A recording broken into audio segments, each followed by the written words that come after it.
안녕하세요. 한양대학교 기계공학과 18학번 김동현입니다.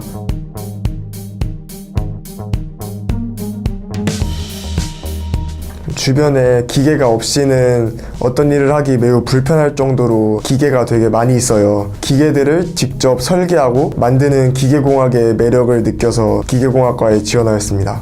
저는 4살 때부터 중학교 1학년 때까지 눈높이를 했어요. 과목별로 눈높이 학습한 기간이 다르기는 하지만 국어, 수학, 영어, 사회, 과학, 한자, 폰영어, 솔루니까지 했었습니다.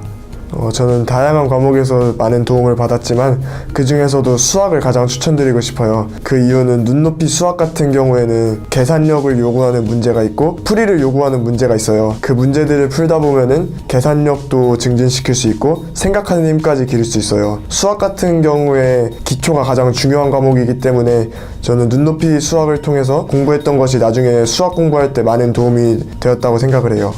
영어 같은 경우에도 수학이랑 마찬가지로 기초를 잘 쌓아놓는 것이 중요해요. 눈높이 영어 같은 경우는 파닉스라는 것이 있어서 소리상자 읽는 법이나 알파벳에 대한 기초를 쌓기가 편해요. 눈높이 학습 같은 경우는 영어 CD가 있어서 매주 CD를 통해서 학습을 할 수 있어요. 그 과정에서 리스닝 능력까지 키울 수 있는데 저는 그렇게 오랫동안 리스닝 능력을 키워와서 나중에 수능 볼 때까지 듣기 공부를 크게 안 했는데도 별 무리 없이 문제를 풀 수 있었어요.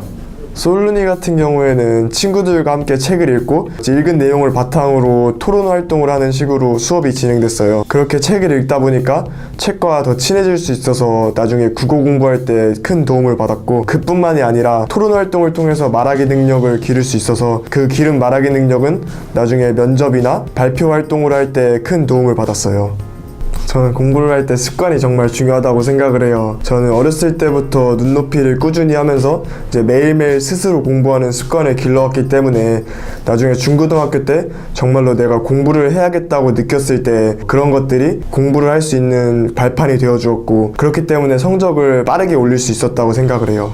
만약에 자녀분이 어린 경우에는 스스로 공부하는 습관이 안 들어서 눈높이를 밀리고 제대로 못할 확률이 높아요. 저 같은 경우도 어렸을 때는 눈높이를 제대로 안 해서 아빠한테 혼나기도 하고 그랬는데 매일매일 분량을 정해주시고 매일매일 공부를 했는지 확인해주시고 검사를 해주시니까 좀 더 규칙적으로 공부를 할 수 있었어요. 만약에 아이가 나중에 공부를 하겠다는 생각이 들었을 때 스스로 공부를 할 수 있을 정도의 기초가 필요하기 때문에 지금 당장은 아이가 공부하기 싫다고 하더라도 꾸준히 옆에서 도와주시면서 공부할 수 있도록 하는 것이 중요합니다.